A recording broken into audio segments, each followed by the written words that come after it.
उसने BTech engineering करने के बाद और उसने एमबीए करने के बाद अभी सेटल्ड है अपने हस्बैंड के साथ में। My son in law is also an IITian and SP Jain से उन्होंने एमबीए करने के बाद both of them are working there at Bangalore.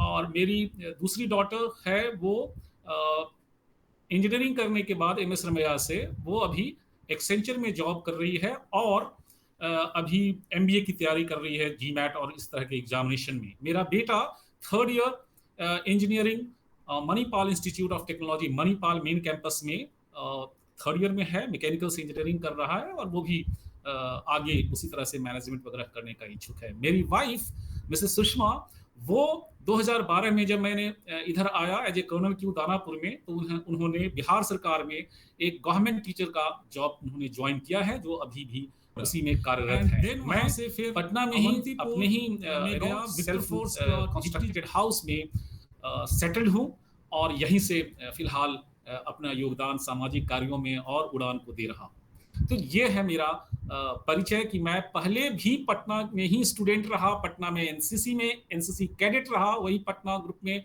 और रिटायरमेंट के टाइम भी वही पटना में ग्रुप कमांडर एनसीसी रहा। तो एनसीसी से मेरा संबंध बहुत पुराना है और एनसीसी के बारे में मेरी अथॉरिटी के तौर पे मैं बहुत कुछ बात कर सकता हूं।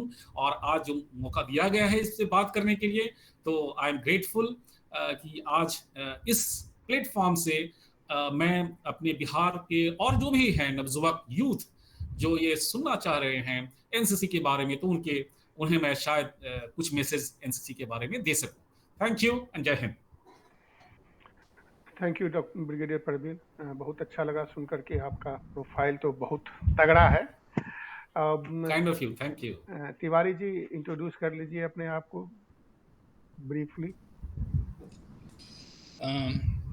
ब्रिगेडियर साहब, मेरा नाम सुरेंद्र नाथ तिवारी है। मैं भी फौजी हूँ पुराना, लेकिन बहुत पहले छोड़ चुका हूँ। 77 फरवरी में मैं छोड़ के आया था और उसके बाद मैं अमेरिका आ गया था। तो मैं अमेरिका में ही काफ़ी दिन हो गए मुझे और यहीं रहता हूँ, शिव कुमार जी के बगल में ही रहता हूँ। मैं पेशे से इंजीनियर हूँ, कोर ऑफ इंजीनियर्स में था मैं। आपने अखनूर की बात की तो मुझे अच्छी तरह याद है। जम्मू में पोस्टेड था 26 डिप्ट के साथ, और डीसीबी बनाने में हम लोगों की कंपनी थी तो मैं उसका कंपनी कमांडर हुआ करता था, नंदपुर से नवा शहर तक। वो जगह शायद आपको कुछ याद होंगी। एनीवे, तो अभी यहाँ पर मैं हूँ और मैं इंजीनियरिंग का काम करता हूँ, अभी भी नौकरी में हूँ। नमन है आपका। प्रणाम। कुमार धर्मेंद्र जी आप भी इंट्रोड्यूस कर दीजिए। नमस्कार, मैं कुमार धर्मेंद्र, ग्राम चंदा, जिला अरवल के किसान। रिक्वेस्ट है आपका फोटोग्राफ अगर आए तो शायद मैं आइडेंटिफाई बाद में कर सकूं। आप थोड़ा सा अपना वीडियो ऑन कर लीजिए कुमार धर्मेंद्र जी।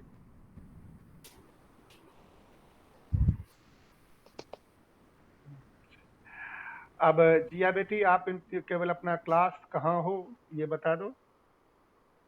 जिया, फिर पीयूष, फिर ऋषभ, फिर साहिल। Yeah, sir. Sir, I am Kumari Jia of Standard 10th. I live at Pihat, Begusarai. Very good. Piyush? My name is Piyush Kumar. I read in class 7. I live at Bharaiya. Very good. Rishabh? Sir, my name is Rishabh Kumar. I am doing graduation at that time. कहाँ का हो बेटे, कहाँ रहते हो? Sir, in Kanpur. Kanpur, okay Rishabh. Sahil?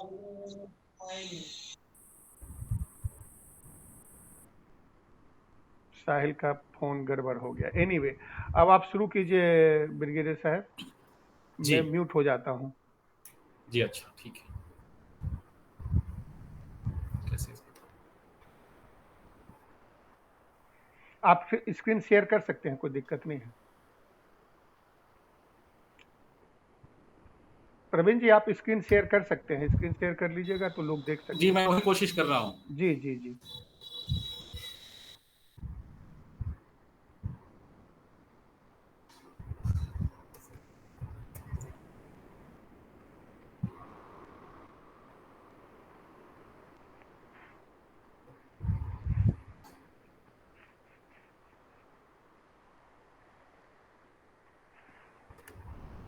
Screen दिखाई दे रहा है अभी? Yes, sir. जी दिखाई। Okay, you can see that. Very good.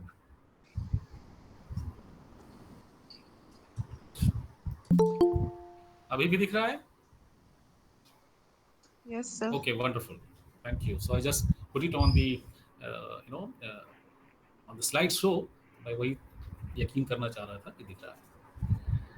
Okay.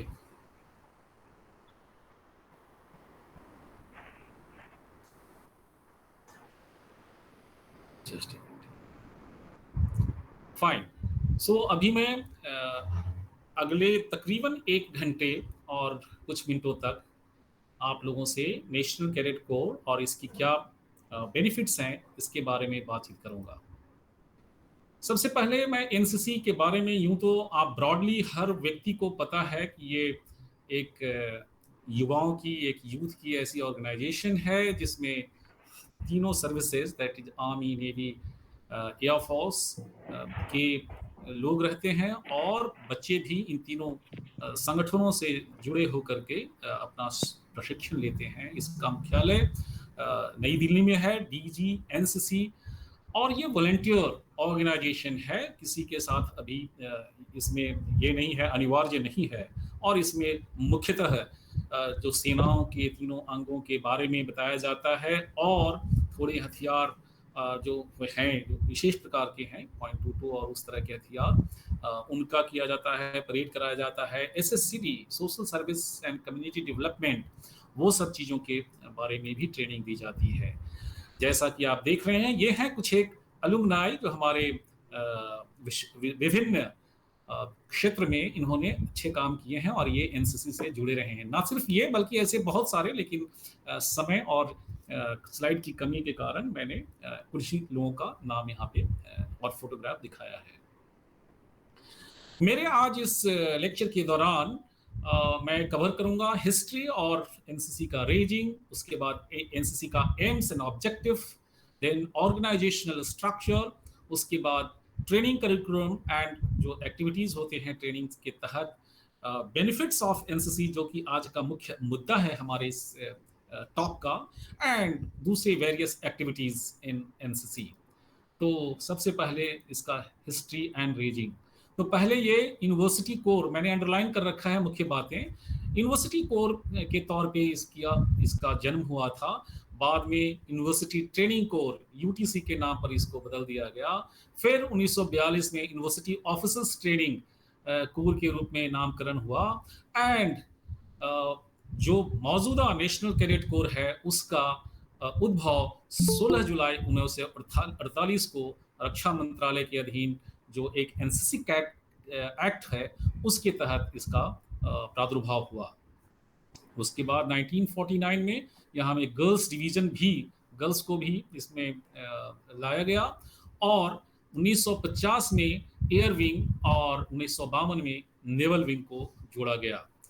और उसके बाद इसमें 1952 में, जैसा कि आप देख रहे हैं, सामुदायिक विकास यानी कि social service and community development को इसमें जोड़ा गया.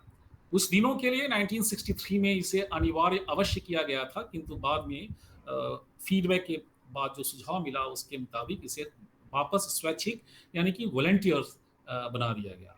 सिर्फ शुरू में जब स्थापना हुई थी तब यह सिर्फ 20,000 कैडेट से इसकी स्थापना हुई थी और बाद में 1.6 लाख कैडेट, लेकिन आज की डेट में ये तकरीबन 13 लाख कैडेट हमारे देश में हैं एनसीसी के तहत. जो एनसीसी का ध्वज है, फ्लैग है, इसे आप देखें, इसमें जैसा कि दिखाया 3 कलर हैं, जो कि लाल रंग ये भारतीय थल सेना के आर्मी विंग को जाहिर करता है. ये जो नेवी ब्लू है बीच वाला, ये नौसेना के विंग को जाहिर करता है, और जो ये स्काई ब्लू है ये एयर विंग को जाहिर करता है. ये जो कमल का इस तरह से जो एक पुष्पांजलि है घिरा हुआ एनसीसी के चारों तरफ, ये 17 डायरेक्टर्स हैं, 17 राज्य निदेशालयों को दर्शाता है ये. और इसके ऊपर जो 2 बिंदुएं हैं वो ही समझिए कि 2 OTA ऑफिसर्स ट्रेनिंग एकेडमी, एक कामटी में है और दूसरा women's officer training academy Gwalior में है. तो इसको ये दर्शाता है. इसके नीचे एक और लिखा होता है एकता और अनुशासन, जो कि एनसीसी का मोटो है. सो एनसीसी का गीत हम सब भारतीय हैं विभिन्न चरणों से गुजरकर इसका जो वर्तमान रूप है वह 1980 में आया, और जो कि हम सब भारतीय हैं, अपनी मंजिल एक है, हम सब भारतीय हैं। तो ये देख सकते हैं आप NCC song. Aims and objectives of NCC, जैसा कि बताया, एनसीसी का आदर्श वाक्य यानी motto is unity and discipline. This was adopted on 12th of October 1980. Now the aims of the NCC.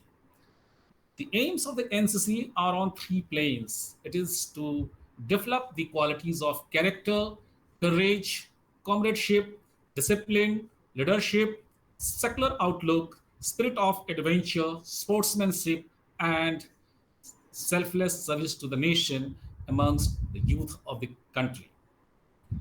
दूसरा एम है to create a pool of trained human resource which is organized, motivated, and trained, as also it can be made available or to give leadership in any walks of life, because everyone doesn't join the armed forces. So wherever they are, they can give leadership to the environment. So that is the human resource. ये हमारा M है, लोगों को organized, trained, and motivated human resource देने का. And the third aim is basically to create and enable a conducive environment to the youth to join and take up armed forces as career. So these are the main 3 aims of the NCC. और जो NCC के जो objectives हैं वो इस तरह से अभी आपको ये स्लाइड पर दिया हुआ है। इसको मैं पढ़ूंगा नहीं, ये बाद में ये स्लाइड्स वैसे भी देखे जा सकते हैं। सो these are the उद्देश्य जो है इन ए नटसेल यही कहा जा सकता है कि एक अच्छा नागरिक बनाना, सक्षम नागरिक बनाना, जिसमें कि एकता हो, एकता की भावना हो, डिसिप्लिन हो और लीडरशिप देने की क्षमता हो, ऐसा नागरिक बनाने का ही मुख्य उद्देश्य है इन ए नटसेल। ऑर्गेनाइजेशनल स्ट्रक्चर के तौर पे, जैसा कि मैं शुरू में बोल रहा था, ये जो DG NCC, director general NCC महानिदेशालय, ये दिल्ली में है और इसके हेड सर्विस सर्वा एक लेफ्टिनेंट जनरल रैंक के ऑफिसर होते हैं। महानिदेशालय दैट इज डीजी एनसीसी के नीचे अपर महानिदेशालय होता है, that is additional directorate general, जो कि स्टेट्स में होते हैं। और कुछ एक स्टेट्स को, जैसे बिहार एंड झारखंड, दोनों का एक निदेशालय है, बीएनजे। तो उसी तरह से अन्य स्टेट्स एंड यूनियन टेरिटरीज को ग्रुप करके टोटल हमारे देश में 17 निदेशालय हैं, जो कि एक एडीजी मेजर जनरल रैंक के और इक्विवेलेंट रैंक के ऑफिसर्स होते हैं। और 2 ट्रेनिंग एकेडमी जो बताया, इसके हेड कमांडेंट जो होते हैं ब्रिगेडियर रैंक के ऑफिसर होते हैं। और ये जो अपर महानिदेशालय हुआ, या जिसे डायरेक्टरेट या निदेशालय भी इसमें लिखा है, उसके अंदर में फिर ग्रुप्स होते हैं। टोटल पूरे देश में 99 ग्रुप्स हैं। और जैसे कि बिहार में बीएनजे डायरेक्टरेट के अंतर्गत में टोटल 6 ग्रुप हैं, पटना, भागलपुर, मुजफ्फरपुर, गया, रांची और हजारीबाग। तो इसी तरह से ये बाद में देखेंगे। उसके बाद ग्रुप हेडक्वार्टर के नीचे में आते हैं यूनिट्स, बटालियंस, जो कि आर्मी की यूनिटें होती हैं, नेवल यूनिट्स होती हैं और एयर यूनिट होती हैं। कुछ एक यूनिट हैं जो गर्ल्स बटालियन ही होती हैं, वो आर्मी के अंतर्गत आती हैं। इनके जो हेड होते हैं उनको ऑफिसर कमांडिंग बोला जाता है, और वो कर्नल रैंक या लेफ्टिनेंट कर्नल रैंक के ऑफिसर्स होते हैं। और जो यूनिटें हैं वो सीनियर डिवीजन या senior wing and junior division या जूनियर विंग के अंतर्गत बटे होते हैं। सीनियर डिवीजन या सीनियर विंग है जो कॉलेजेस में है, यानी कि 11th 12th के बाद, जो पहले आईए होता था, आजकल जो +2 है तो 11th 12th एंड अबव, उसमें सीनियर डिवीजन बॉयज के लिए बोलते हैं और सीनियर विंग गर्ल्स के लिए बोलते हैं, SW। उसी तरह से ये 8th to 10th के लिए junior division boys and junior wing for the girls हैं, जो कि स्कूल्स में ही होते हैं। और ये जो मैंने बताया कॉलेज स्कूल इसलिए क्योंकि +2 स्कूल्स भी होते हैं। जैसा कि बताया था, ये हैं 17 निदेशालयों के नाम, और बिहार और झारखंड नंबर 2 पे आप देख सकते हैं, ये हेडक्वार्टर पटना में है। और बिहार और झारखंड के अंतर्गत जो मैंने पटना गया ये जो है, इसमें हजारीबाग का नाम नहीं है। टोटल 6 हैं ग्रुप हेडक्वार्टर्स, और इसी तरह से पूरे देश में ग्रुप हेडक्वार्टर्स डायरेक्टरेट के अंदर में है। इनरोलमेंट जैसा कि बताया ये वॉलंटरली होता है, स्वैच्छिक आधार पे होता है, कोई दबाव नहीं होता है कि कोई ज्वाइन करे या ना करे। लेकिन मेरा अनुभव ये है कि मैं देख रहा हूँ कि पेरेंट्स, जो गार्जियन है, वो स्टूडेंट्स हैं, वो सभी बहुत ही तत्पर हैं एनसीसी ज्वाइन करने के लिए, और बल्कि उतनी वैकेंसी नहीं होती है, एंड देयरफॉर एक सिलेक्शन प्रोसेस में फिर थोड़ा हमें स्ट्रिक्टनेस बरतना पड़ता है। जैसा कि देख रहे हैं 8 से 10 के बच्चे, boys and girls, they can join the junior division, junior wing and senior division, senior wing, उसके ऊपर के बच्चे 11th एंड 12th। यूनिफॉर्म ये full sleeve shirt and trouser senior division के लिए, एंड बॉयज़ के लिए ये हाफ स्लीव शर्ट है, और खाकी शॉर्ट्स भी उनके लिए है जूनियर डिवीजन बॉयज़ के लिए। गर्ल्स के लिए फुल ट्राउजर है एंड अगेन फुल शर्ट है। सफाइस टू से, आर्मी विंग के लिए इट इज खाकी, नेवल विंग के लिए it is white, and air wing के लिए it is light blue. Training curriculum and activities, जैसा कि मैंने बताया था, ये उसका उद्देश्य है राष्ट्रवाद, देशभक्ति, अनुशासन, team spirit, leadership qualities and self confidence, समग्र व्यक्तित्व का विकास, all round development of the personality is the main aim. So this is what it is being done, where in the junior division it is for 2 years, और senior division में ये 3 साल का है। junior division मैं certificate की बात बाद में कैसे करूंगा, ब्रॉडली अभी बता सकता हूँ कि ए सर्टिफिकेट मिलता है 2 साल की ट्रेनिंग के पश्चात, और सीनियर डिवीजन में बी सर्टिफिकेट 2 साल पे, और 1 साल और करने के बाद, यानी तीसरा वर्ष करने के बाद सी सर्टिफिकेट मिलता है। तो जो ट्रेनिंग एक्टिविटीज हैं वो हैं संस्थागत प्रशिक्षण, यानी कि इंस्टीट्यूशनल ट्रेनिंग। आपके स्कूल और कॉलेजेस में ही वहीं पे ट्रेनिंग किया जाता है, जिसके तहत वहाँ जो एसोसिएट एनसीसी ऑफिसर, जो हमारे कॉलेज के प्रोफेसर्स होते हैं या टीचर्स होते हैं, उन्हीं में से उनको नॉमिनेट किया जाता है। वो कामटी में जा करके, जो नागपुर के पास है, वहाँ ट्रेनिंग लेते हैं जेंट्स, एंड जो लेडीज होती हैं वो women's officers training academy Gwalior में जाकर ट्रेनिंग लेती हैं, एंड देन वो एएनओ बनती हैं, और यहाँ हमारे स्टूडेंट्स को, और कहें तो एनसीसी कैडेट्स को ट्रेनिंग देते हैं। इसके अलावा जो सर्विस सब्जेक्ट्स होते हैं, ड्रिल्स हैं, वेपन ट्रेनिंग है, और अन्य सर्विस सब्जेक्ट्स हैं, उसके लिए परमानेंट इंस्ट्रक्शनल स्टाफ जो आर्मी के हैं या नेवल और एयर यूनिट में एयर और नेवी के हैं, तो ये परमानेंट इंस्ट्रक्शनल स्टाफ जो कि जेसीओस या एनसीओस, नॉन कमीशन ऑफिसर्स, हवलदार्स, तो ये लोग वहां पर जाते हैं यूनिट में कराने के लिए। तो this is called institutional training. दूसरा है कैंप ट्रेनिंग, शिविर प्रशिक्षण, जिसके लिए कैंप किया जाता है, और विभिन्न प्रकार के कैंप होते हैं। अमूमन एनुअल ट्रेनिंग कैंप या कंबाइंड एनुअल ट्रेनिंग कैंप होता है, जो कि एक जगह, निर्धारित जगह पे जहाँ की कैंप की फैसिलिटीज है, वहीं पे बच्चे आते हैं। अराउंड 500 का स्ट्रेंथ होता है, जिसमें कैडेट्स अटेंड करते हैं, बॉयज एंड गर्ल्स, एंड विभिन्न तरह की उनको ट्रेनिंग दी जाती है। देन है अटैचमेंट ट्रेनिंग, जिसके अंतर्गत लोकल फॉर्मेशन में कैडेट्स को अटैच किया जाता है एक 10 डेज के लिए, जो ये कैंप का दौरान होता है, ड्यूरेशन होता है, और वहाँ से वो उस आर्मी का क्या है, उनके वेपन सिस्टम क्या है, ट्रेनिंग क्या है, उनका रूटीन क्या है, रहने खाने का क्या है, इस सब चीज़ के बारे में उन्हें एक एक्सपोजर दिया जाता है। देन है नेवल विंग की ट्रेनिंग, जो कि specific to the naval cadets के लिए, एंड सिमिलरली वायु विंग की, एयर विंग, उनकी सिर्फ स्पेशली एयर विंग कैडेट के लिए, जिसके तहत एयर विंग में हमारे पास वो फ्लाई करने के लिए माइक्रोलाइट रहता है, तो कैडेट्स माइक्रोलाइट को फ्लाई करते हैं।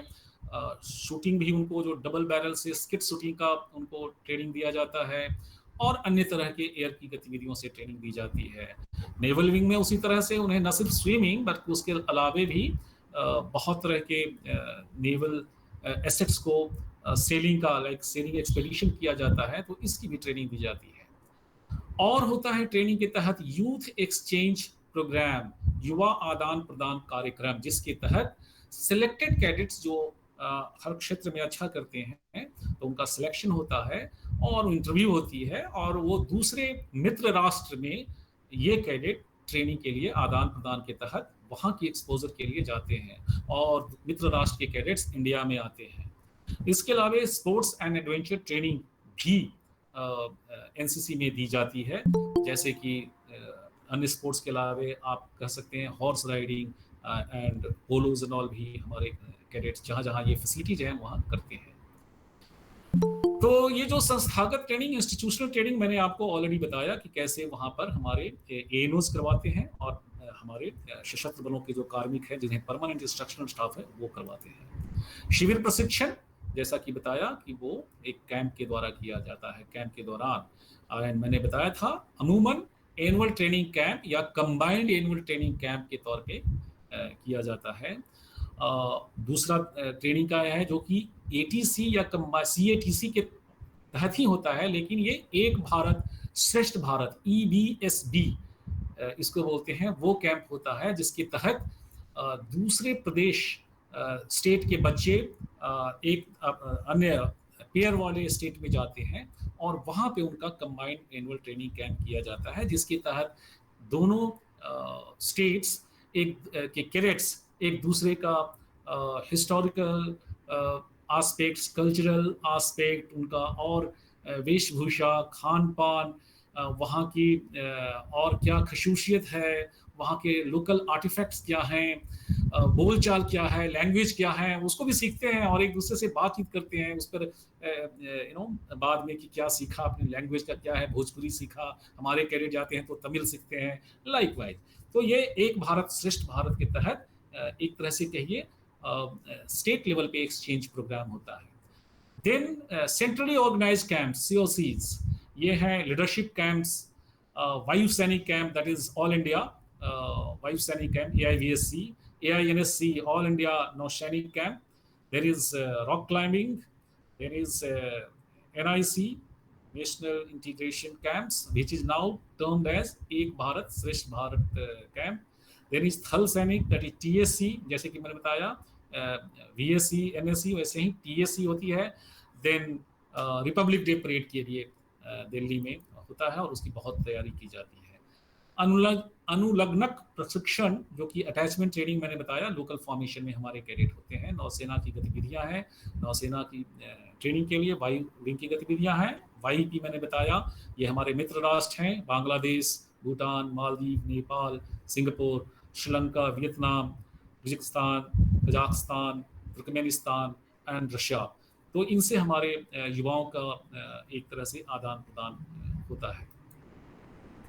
इसके अलावा एडवेंचरस ट्रेनिंग, जो कि मैंने बताया आपको, ये सेलिंग और उसके अंदर ट्रेकिंग, पर्वतारोहण एंड पैरासेलिंग, तो ये सब चीज़ों की ट्रेनिंग दी जाती है।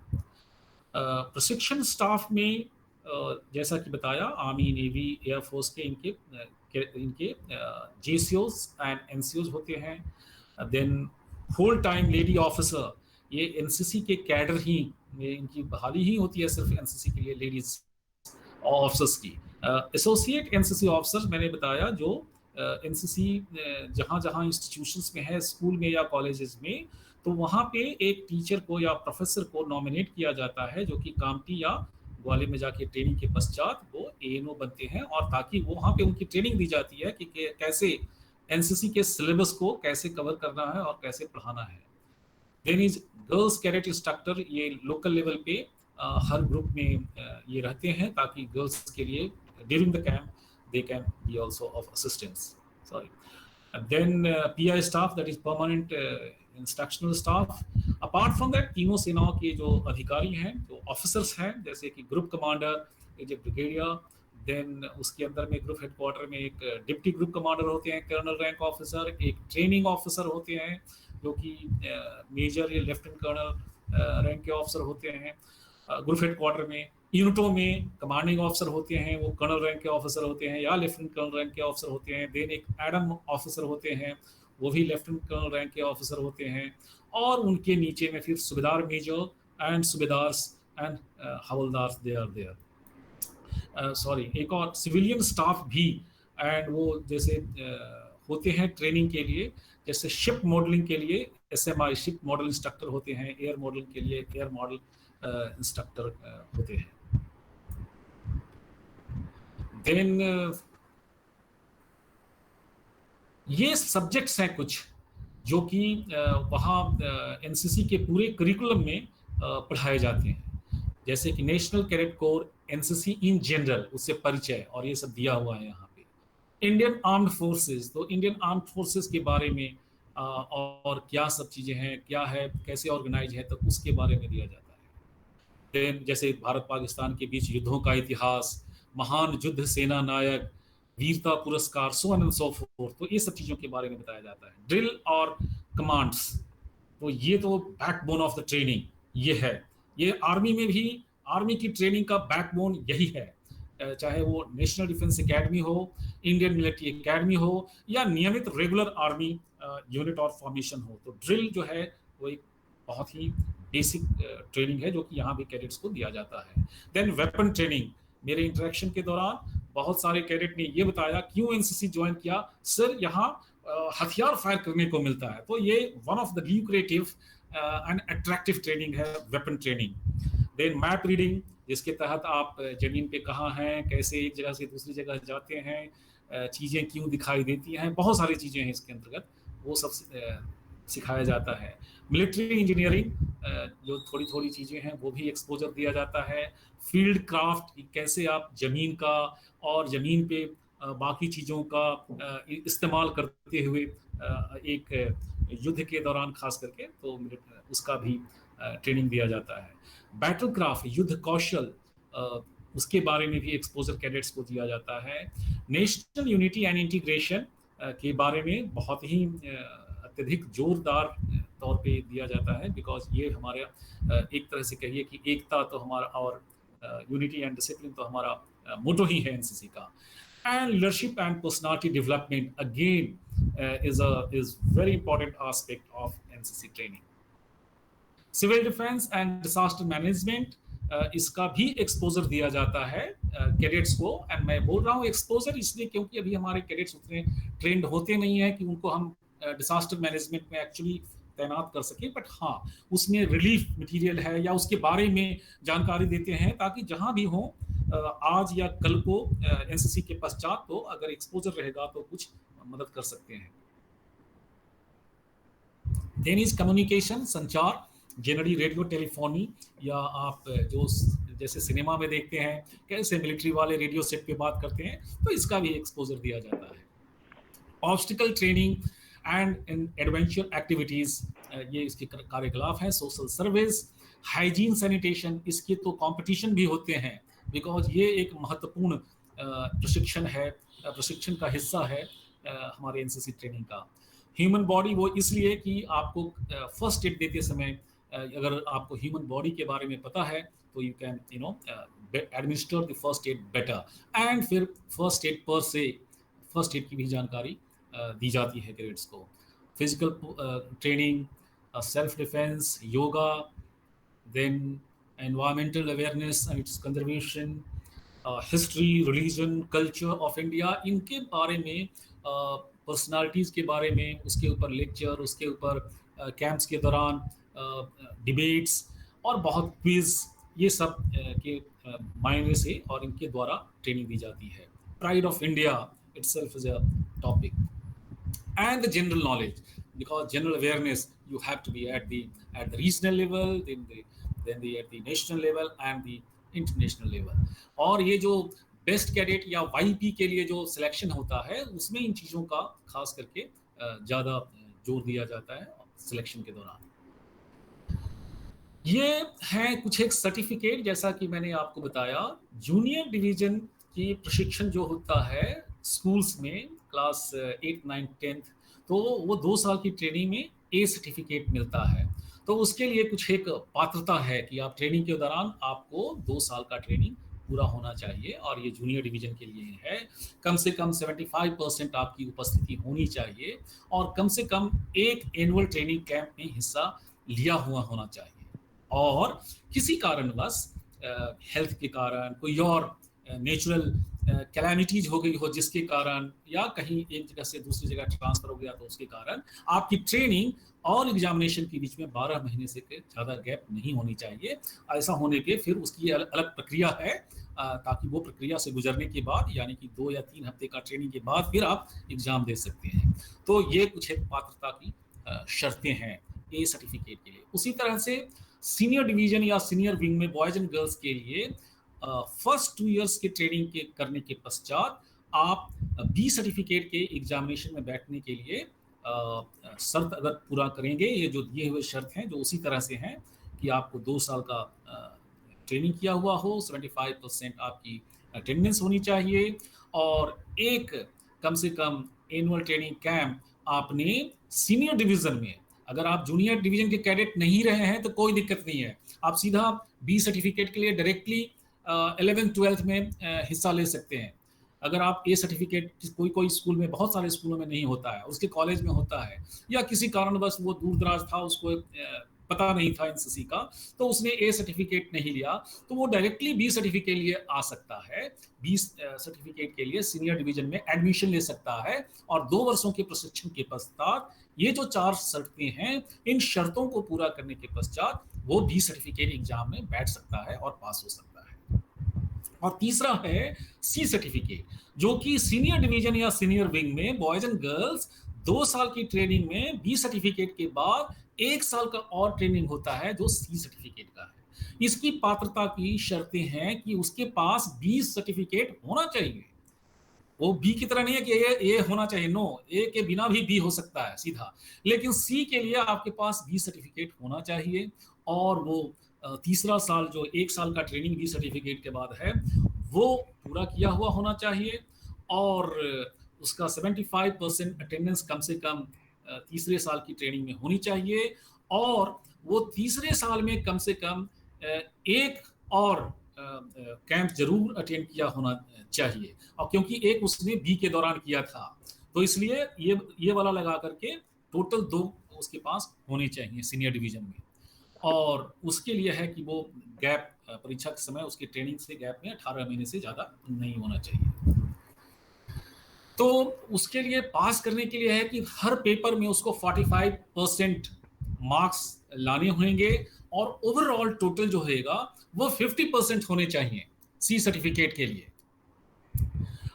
खास करके, वैसे हर चीज़ के लिए है बट खास करके सी सर्टिफिकेट में इसका इसलिए मैं बोल रहा हूँ क्योंकि सी सर्टिफिकेट में यदि ये 50% ओवरऑल मिनिमम, क्योंकि उसके फायदे हैं, जब बेनिफिट्स आएगा तो क्या इतना इसका क्यों वैल्यू है कि आप 45% हर पेपर में लाने के बाद 50% पास मार्क रख रहे हो, तो वो बाद में पता चलेगा कि उसका इतना महत्व है सिविल इन्वायरमेंट में, मिलिट्री इन्वायरमेंट में, सभी जगह, इसलिए ऐसा रखा हुआ।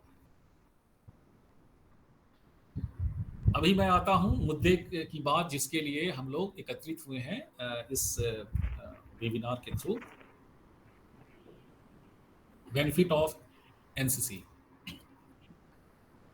ये जो बेनिफिट मैं आपके सामने लिखा हुआ है, एनसीसी प्रशिक्षण से कैडेट्स में राष्ट्रवाद, देशभक्ति, अनुशासन, टीम भावना, नेतृत्व, लीडरशिप एंड आत्मविश्वास जैसे गुणों का विकास होता है।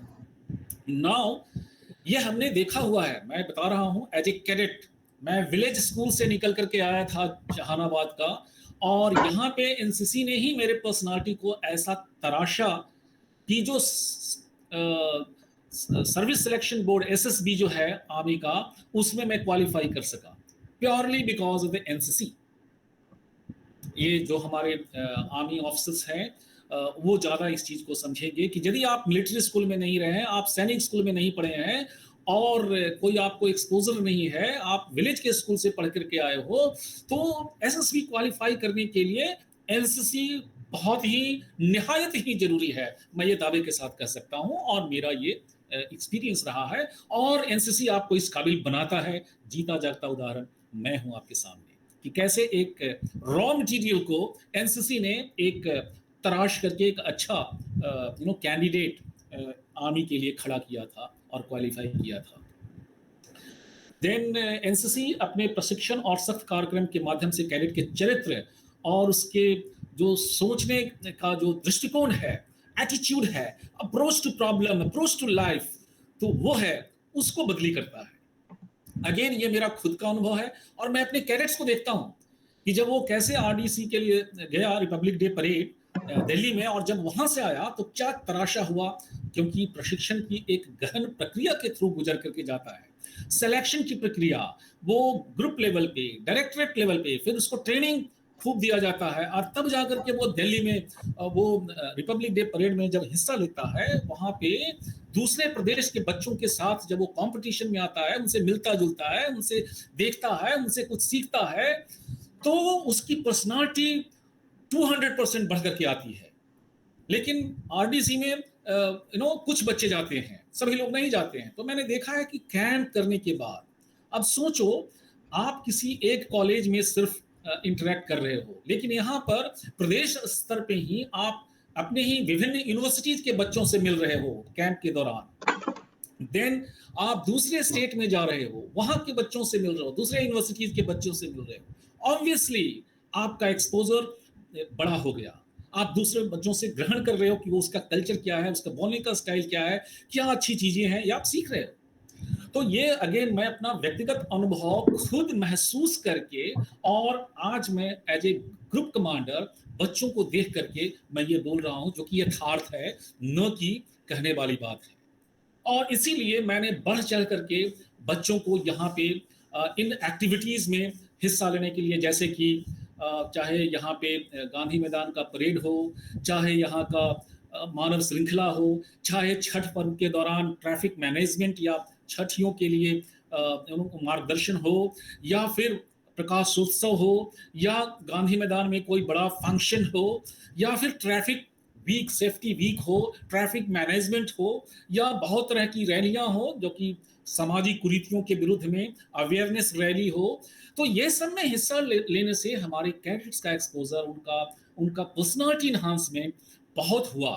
नतीजा है कि हमारा पटना ग्रुप जो था, इतिहास में पहली बार लगातार 2 साल 2019 और 2020 में चैंपियन रहा हिस्ट्री में।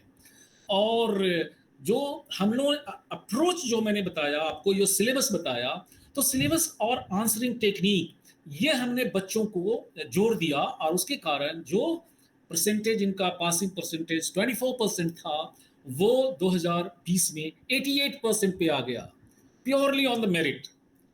तो मैं ये बोल रहा हूँ कि इन गतिविधियों से कैडेट्स को बहुत फायदा होता है, और ये जो बातें यहाँ लिखी हुई हैं, एक्चुअली ये it is happening on ground.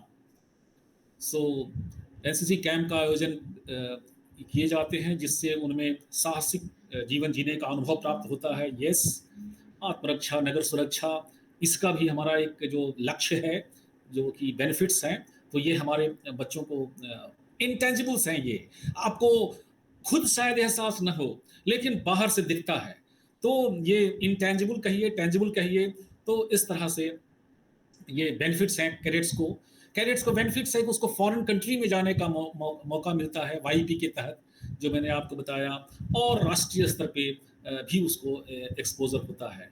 Also आगे जब देखेंगे कि सशस्त्र बलों में भी उसको शामिल होने में, उसमें भर्ती होने में मदद मिलती है। क्यों?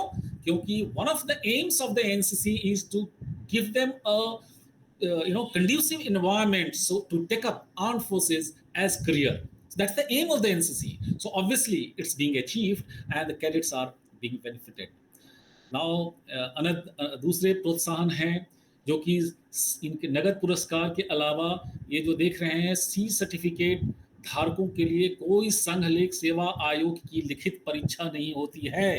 कैडेट को सीधे एसएसबी साक्षात्कार के लिए बुलाया जाता है। ये एक बहुत बड़ी चीज है। So there are certain vacancies like IMA, Indian military academy में 64 सीटें हैं, और बिलीव कीजिए ये कभी नहीं भरती हैं, क्योंकि न सिर्फ आपको सी सर्टिफिकेट चाहिए, बल्कि आपको एसएसबी के थ्रू जाना है। सो एसएसबी में जो एक क्वालिटीज देख रहे हैं एक ऑफिसर बनने के लिए, उसके ऊपर आपको खरा उतरना है। वैसा करने के लिए एनसीसी आपको तैयार करता है। और मैं एक जीता जागता उदाहरण हूँ, तो इसलिए हमारे हर कैडेट हम मेरी तरह ही लाभान्वित हो सकते हैं। उसके अलावा ओटीए चेन्नई में भी शॉर्ट सर्विस कमीशन के लिए 100 सीटें हैं। नौसेना एकेडमी में 6 सीटें हैं हर कोर्स में, एंड वायुसेना एकेडमी में हर पाठ्यक्रम में 10% सीटें दिया गया है एनसीसी के लिए। इसके अलावा आर्म फोर्सेज की हर विंग, तीनों सेनाओं में जो रिक्रूट के लिए, सिपाही में भर्ती के लिए 5% to 10% बोनस अंक दिया जाता है। और मेरे पास कैडेट्स आते रहते थे, सर सी सर्टिफिकेट में अगर पास हो जाऊंगा या वन बी में भी पास कर जाऊंगा तो सर वहाँ पे रिटर्न एग्जामिनेशन नहीं देना पड़ेगा, सी सर्टिफिकेट वालों के लिए रिक्रूट में भी। तो ये एक फायदा है, रिक्रूटमेंट में भी रिटर्न में उसने सिर्फ लिख देना है कि सी सर्टिफिकेट पास, और बाद में आप सर्टिफिकेट दिखाइए। ये मैंने डीडीजी रिक्रूटिंग से खुद बात किया हुआ है और ये ऐसा होता है। उसके अलावा ये 5 to 10% आपको बोनस मिलता है। और पैरा मिलिट्री जो ऑर्गेनाइजेशन है, हमारी संस्थाएं हैं, उनमें भी आपको बोनस अंक दिया जाता है, यही वाला 4 to 8%। देन ये अन्य इस तरह से दिया हुआ है जो ग्लाइडिंग प्रशिक्षक के लिए, जो एनसीसी में ही, या जीसीआई के लिए, या महिला ऑफिसर बनने के लिए हमारे, या एयर मॉडल या शिप मॉडल। तो जो हमारा एनसीसी कैडेट का ये सब ट्रेनिंग किया हुआ है, सी सर्टिफिकेट लिया हुआ है, तो उसको इन चीज़ों में भी इसमें ज्वाइन करने में वरीयता दी जाती है। एंड दूसरे स्टेट्स में और किसी भी स्टेट में, जैसे बिहार में भी पुलिस में भर्ती में भी बिहार सरकार ने अभी उनको बोनस अंक देना शुरू कर दिया है। ये है कुछ एक अन्य benefit cadets welfare society, cadet कल्याण सोसाइटी के द्वारा कैडेटों को इस तरह से आपको ट्रेनिंग के दौरान जो कुछ होते हैं, किसी तरह का एक्सीडेंट होता है तो उसका भी प्रावधान किया गया है।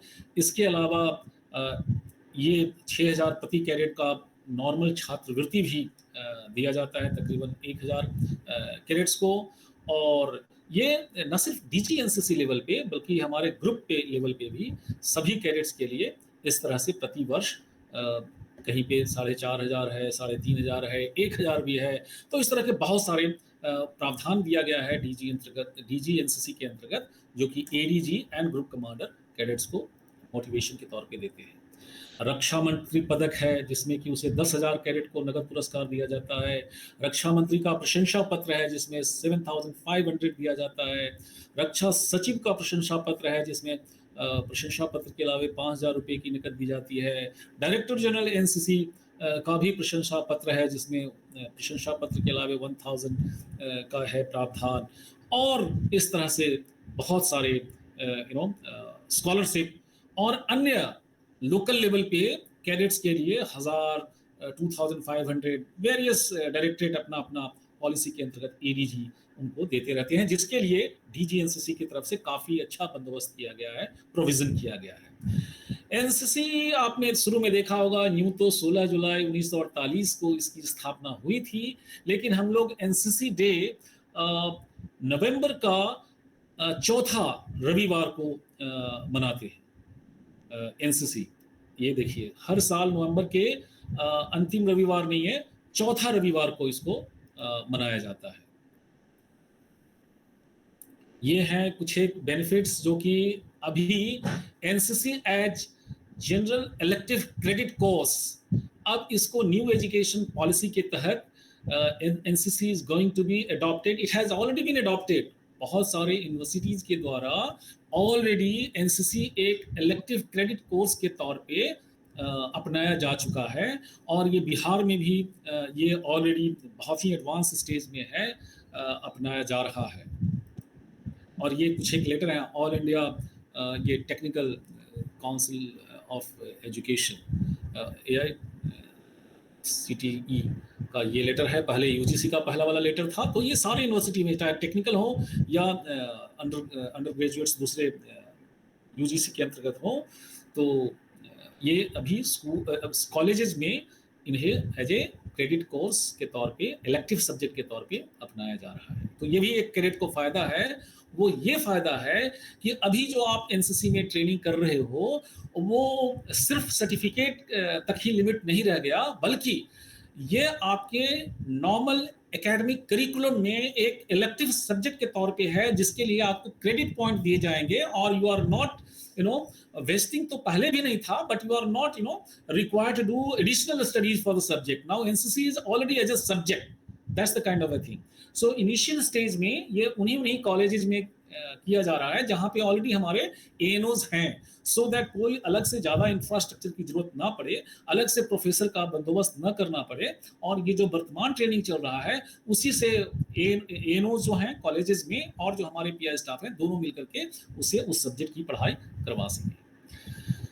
ये है कुछ एक अदर एक्टिविटीज, जैसे कि अभी कोविड के दौरान में हमारे कोरोना वॉरियर्स के तौर पे एक्सरसाइज योगदान के तहत पूरे ऑल इंडिया लेवल में डीजी एनसीसी ने सबों को बोला कि जहाँ जहाँ पे भी लोकल एडमिनिस्ट्रेशन को इसकी जरूरत पड़े तो वहाँ पे ये ट्रेनिंग दिया, ये योगदान दिया जा सकता है. और हमारे कैडेट आप देखिए फोटोग्राफ में मास्क बना रहे हैं, मास्क बांट रहे हैं, और कहीं पे भोजन पहुँचा रहे हैं, कहीं पर भोजन बांट रहे हैं, कहीं पर सोशल डिस्टेंसिंग, चाहे वो सब्जी मंडी हो, बैंकिंग हो, प्लेस हो या चौराहा हो, तो उसके लिए भी हमारे कैडेट्स ये थे.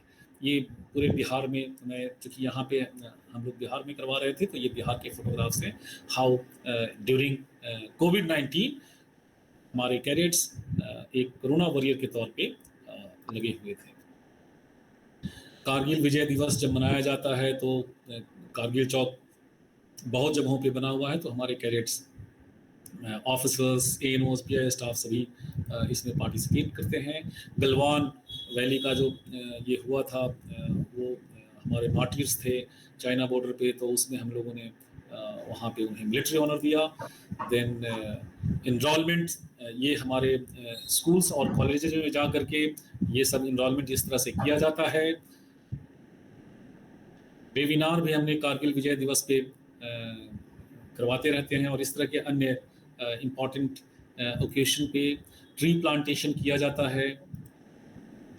ये आत्मनिर्भर भारत कैंपेन जो सेंटर से शुरू हुआ था, तो ये हमारे कैडेट्स ने उसकी शपथ ली थी और उसके प्रति बहुत सारे ब्लॉग बनाए थे, और उस पर उन्होंने यूट्यूब पे डाला था. एक कंपटीशन इसमें करवाया गया था. कैडेटों को हमने जो पुरस्कार, उनको किसी को 4000, 5000 डिपेंडिंग अपॉन कि कितने लाइक्स उसने यूट्यूब पे अर्न किए हैं. तो इस तरह से बच्चों में एक तरह से इंटरेस्ट जगा करके ये सब जो कैंपेन है सेंट्रल गवर्नमेंट का, उसको करवाया था. फिट इंडिया मूवमेंट, तो इसमें हमारे कैडेट जो जहाँ है अपने घर में कोविड के कारण, तो भी हमने ये करवाए थे. There you are. Social service and community development is an important facet of NCC training.